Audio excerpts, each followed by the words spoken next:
I honestly cannot believe that the Portland Trail Blazers pulled out Game 7 on the road in Denver.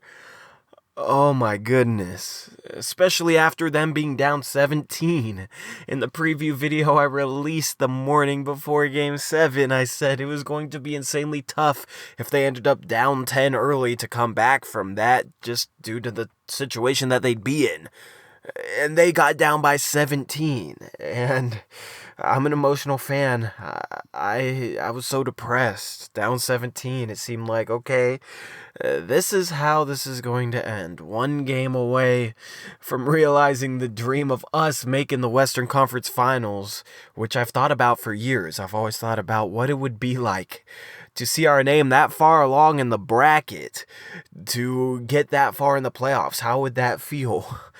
And we get down by 17, and I'm like, okay, one game away, it's heartbreaking. We're not going to be able to realize that, but what a great run. And then they came back, and they somehow won that game, and I'm still in disbelief. It still doesn't even seem real to me. Now, almost 3 weeks ago, I was giving my raw reaction to Dame hitting that amazing shot to knock off the Oklahoma City Thunder. Right now, it's 5:30 in the morning. Similar scenario, watching the sunrise, just absolutely loving my life. This is going to be another raw reaction, just like that round 1 raw reaction that I had, where I'm just going to ramble, not even really edit the audio at all, so I might make some mistakes with some words, because I do that quite a lot, and I edit pretty much all my mistakes out, so I actually sound more coherent than I actually am. This is going to be just like that. Just roll some highlights, and we're going to talk about how amazing it is that we were able to get this done. I have no notes, I have no plan, so I guess where I'm going to start off is with CJ McCollum, who I think made a statement game. Round 1 was kind of Damian Lillard's series, his breakout series after how bad he struggled the year before against the Pelicans. Round 1 was Dame's series to put his name in the upper echelon of NBA All-Stars, to declare himself as a superstar, and that's exactly what he did, as he had a tremendous series and capped it off with 50 points and that game-winning 3, the second one of his career. This series, Dame was solid, but he wasn't like he was in Game 1. I should say Round 1. There we go, some mistakes. Anyway, Dame wasn't like how he was in Round 1, and that was partly due to him just not hitting shots like he did in Round 1. He hit some crazy shots, but part of that was due to how much the Denver Nuggets sold out just to stop Damian Lillard. But what that set up was a chance for CJ McCollum to make his statement. Round 1 was Damian Lillard's statement. Round 2 was CJ McCollum's. Now, he had that 41-point game in Game 3 in that quadruple overtime game, but he played like 60 minutes, so that wasn't too impressive. I think if he played 36 minutes, he would have only had like 23, 24 points, so it wasn't something truly out of the ordinary. It wasn't something truly special for him. This past game was. There's no bigger moment than a Game 7. And it's on Mother's Day, on ABC, the whole nation, the whole world watching, and CJ drops 37 points, and he does it while only hitting 1 3-pointer. He just made a statement that he's a star in this league. This is a guy who's never made an all-star game. Right now, he's probably one of the top 5 players in the league that have never made an all-star game. Some could even argue top 3. Some could even argue that he's the best player in the NBA to have never made an all-star game. You know, he's up there with guys like Rudy Gobert. But, you know, Rudy Gobert, great defender, maybe a little bit more of a positive impact than CJ McCollum. But he's not really looked at as a star player because, you know, defense isn't glorified like offense is. CJ McCollum, with his scoring outburst in Game 7, looked like a superstar. He declared himself as a star-level player to the NBA fans that don't really know what he's about, that didn't really expect him to be able to pop off for 37 points like this. But I think the most impressive thing about CJ's play was how well he was attacking the rim. In Game 6, he did this a lot, and he had a very good game because of it. He had 30 points in that one, and he was just trying to get downhill pretty much every chance he got instead of settling for three-point jump shots, for fadeaway long two-point jump shots. And it worked well. After a Game 5 in which he struggled mightily because he was settling, he made the adjustment in Game 6 and carried that over into Game 7. He did shoot a lot of mid-range jumpers, but they were falling for him. It was working out for him, and part of the reason he was able to build that confidence to the point where his mid-range jumper was falling as steadily as it was, what built that confidence was how well he was attacking the rim. And what opened up those mid-range shots was guys turning their hips and running to try and get back in front of CJ because he was getting to the bucket so effectively. When the defender turns their hips, that opens up that step back mid-range, and the defender has no chance to stop that. CJ was terrific, and we needed him to step up because I wouldn't say anybody other than CJ McCollum had a good offensive night. Damian Lillard's shot was off, and he's had a couple of games like that in this series, sprinkled in with some very good and solid performances. So we needed every one of CJ's 37 points. This reminded me a bit of Game 2 in the way that Dame struggled.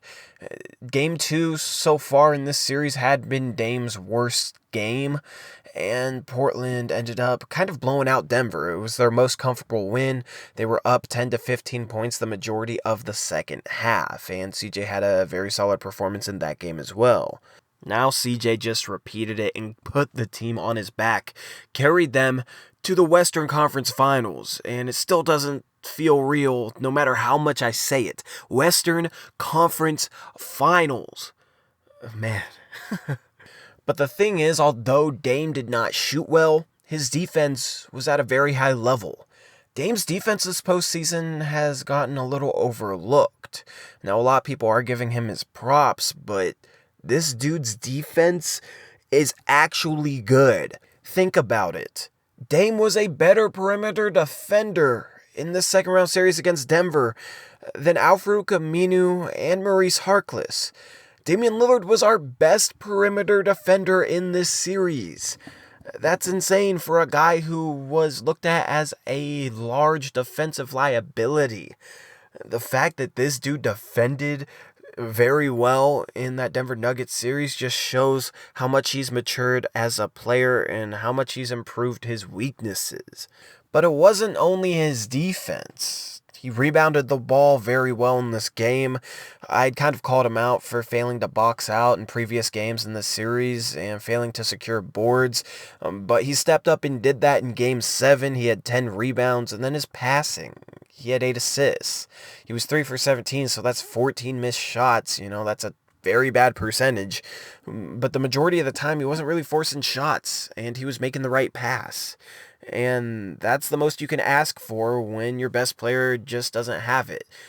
Great players will have nights where they miss shots like Dame did.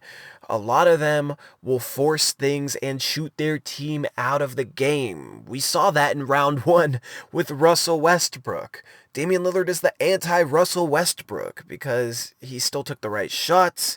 He stepped up in other areas of the game, and he racked up 8 assists. He made the right play. And it wasn't a Westbrook 8 assists where he pounded the ball so much and finally passed it when he knew his teammate would have the right shot. I don't really know how to explain Russell Westbrook's assists, but he racks up a lot of assist numbers where it's essentially because of how much he dominates the ball, if that makes any sense. Guys are really aggressive once he passes them the ball. Like, Russell Westbrook getting 8 assists is less impressive than Damian Lillard getting 8 assists. I don't really know how to explain it. So the fact that he was able to get 8 assists with the way his team was shooting as well, if Portland shot well, Dame could have easily had 15 assists. The way Dame passed the ball, rebounded, and defended, he was still a very productive player in a game where he went 3 for 17. And that would not have been the case 2 years ago, maybe even last season. So props to Dame because although he struggled, he still stepped up and played the right style of basketball, and it was crucial to us getting this win. Props to Evan Turner as well. I think he had more points in Game 7 than he did the previous 11 playoff games stretched throughout the first and second round.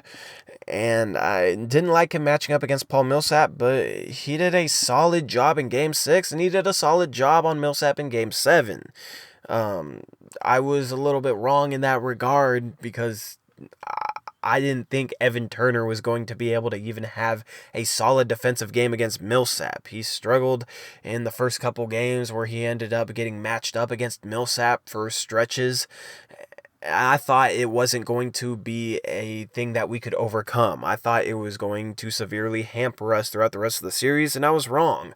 Evan Turner stepped up defensively and did a very solid job on Paul Millsap during these last two games. But then his free throw shooting was very, very solid. In a series where you had guys like Al-Farouq Aminu, Rodney Hood, and Damian Lillard, all guys who shoot over 85% from the free throw line, all those guys struggled mightily during the series. You had Dame missing 3 free throws in Game 4 and then 3 free throws in the first half of Game 5. You had Aminu going 1 for 4 in one of the games. You had Rodney Hood missing 3 out of 4 free throws as well during a stretch. Good free throw shooters for Portland really struggled at times to knock down free throws during the series. So props to Evan Turner for stepping in and knocking down free throws. I know he missed one, but I believe he was 8 for 9. I don't have the exact stat. I'm not staring at stats or anything. I'm just staring at the street, staring out my windshield and rambling. But Evan Turner knocked down free throws, and they were clutch free throws. With the season on the line, he gets fouled. Portland up 2 with 8 seconds left, and he goes to the line and he makes it a 2-possession game. That was impressive. For a guy who hadn't really been playing much and didn't have much confidence in his game, you could tell in the way that he was shooting the ball. For him to be able to step up with confidence and knock down those free throws, it was very impressive. Props to Evan Turner. He was our second leading scorer in Game 7 with 14 points. So props to him. And that's really the only noteworthy performances from Game 7. So let's talk about the Denver Nuggets a little bit. This team's going to be a problem in the next few years, so I was glad that we could actually beat them in a series now, because they're going to improve a lot from where they are now. And they might be that next team. They'll have cap space next season, probably the year after that. They're going to have some flexibility to be able to end up bringing in some difference makers to a very young team that was already second in the West.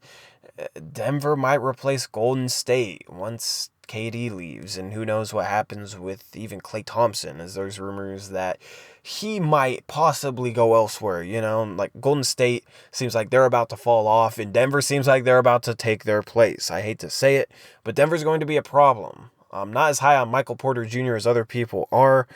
Regardless of him, they're going to be a problem. Jamal Murray figures it out a little bit more because, as we saw, he had very good stretches this series, and he also had very bad ones. If he's able to become more consistently good, which will happen because he's young right now, and as he ages and his game matures, he'll figure that out. He's going to be a star player. They're going to be a serious problem, so I'm glad that we were able to knock them out now while they're still fresh on the scene. Now, it wouldn't be a Blazers success without some adversity attached to it. In round 1, we had Enes Kanter and his separated shoulder coming out of that series, and in round 2 we have Rodney Hood and his hyperextended knee. Rodney Hood really stepped up this entire series. He looked a lot like the player I saw play for the Utah Jazz. Like, he returned back to his Jazz days in terms of how confident he played and the way he was able to score the ball. His defense was also very solid this series. This series, he was basically essentially what we've always needed out of a starting small forward that we haven't been able to find. And he stepped up, and he was exactly that. Side note, he probably played his way out of any chance of us resigning him with the tax level, mid-level exception, but it was for the best. Kind of crazy that we may only be able to have our ideal small forward for only half a season because we don't have his bird rights, but that's another discussion for another time. Anyway, his injury, has me a little bit worried. Hyperextended knees, the timetables with those, it could be 4 or 5 days, it could be 10 days, 12 days, That wouldn't be a huge difference during the regular season, but during the playoffs, he might miss the first 2 games of the series, or he might miss the first 5 or 6. If he's out for 12 days, that would be 6 games out of this entire series. That would basically be this entire series, because I don't see us winning or pushing the Warriors to 7 without Rodney Hood. So his injury has me slightly worried. I do think he will probably return in Game 3. I don't think he'll play in Game 1. I don't think he'll play in Game 2 either. So that means other guys are going to have to step up. But that's what we've done all season. Other guys will probably step up. That's what this team does. Nurkic goes down, Kanter steps up. Al-Farouq Aminu struggles, Collins steps up. Harkless struggles, Rodney Hood stepped up. Now Rodney Hood's out. Maybe it's Evan Turner that steps up. Maybe Jake Layman gets some run, but I don't expect that. Regardless, somebody will step up and help in the absence of Rodney Hood. So although I am worried about his injury, we've been dealing with adversity all season, so it's nothing new. Now we're at a weird part of the season where I think if we ended up losing the next series, I wouldn't be disappointed. And I've never been not disappointed when a Blazer season ends. If they missed the playoffs, it was sad because basketball was over, whatever. If they lost in the playoffs, it was sad because they lost in the playoffs, even when they made the second round the past couple of years. This year, if they lose in 5 games to the Golden State Warriors, it was such an amazing run, and the fact that we're playing basketball into late May, I don't think I'd be too disappointed. I probably would be really disappointed because we're 1 series away from the NBA Finals. I've been wondering my whole life, not only what it would feel like to be in the Western Conference Finals, but what it would feel like to be in the NBA Finals. I try and imagine that, and it's just such a foreign concept to me, but we're 1 series away from it. Now it's going to take knocking off the best dynasty since Jordan's Bulls, but you got KD out for probably the first 2 games, maybe even Game 3. So what you're looking at is a very solid chance for Portland to steal one of the first 2 games in Oakland. If they're able to do that and come home to their great home court, I know Rip City and you guys will be rocking that arena, then who knows what could happen. Portland has shown that they can beat this team with Kevin Durant. Who knows how much worse the Warriors are without Kevin Durant. You know what I mean? He's a great player, but they have so much talent that who knows how much of a difference he makes. But his absence definitely will help out Portland, and they need to capitalize. You got to steal 1 in Oakland, and the first 2 games are going to be their best chance at doing that. I think Portland can go in and steal that game. I think the Golden State Warriors might have a little bit of a mindset problem. I think they viewed their series against Houston as possibly the NBA Finals, at least the Western Conference Finals. They got up for Houston. They were very excited to win that series. Now they're going against a team in Portland who they've wiped in the playoffs the past couple times that they've faced them. So Golden State might overlook Portland. I sure hope they do, because I think we can come out and make a statement in Game 1 that this is going to be a competitive series that we actually have a chance at winning. But all in all, it's just amazing that we've made it to the Western Conference Finals. The last 5 minutes of that game, I was hyperventilating. I've never been that nervous watching a Blazer game before. I was pacing times 100. My calves were sore. I was losing my mind. I mean, even right now, I'm at a loss for words, so I guess that means I should wrap up this raw reaction. Let me know your reactions down in the comment section below. I will be coming with that game recap, hopefully tonight, if not tomorrow morning. I will be breaking down how Portland won Game 7 and breaking down plays as I've always done. Might be a little bit lighter on it, might cut out a few more plays, keep it a little bit shorter, save a little bit of time making it, but I'm going to come with that heat for that Game 7 recap. So anyway, True Blazer fans, I hope you enjoyed me just spilling out my heart, spilling out my thoughts, and this raw reaction to that amazing Game 7 win. And with that, I gotta wrap up this video because we're past 20 minutes, so this has been Tori. I'll see you guys later. Blazers are going to the Western Conference Finals, baby. Let's go.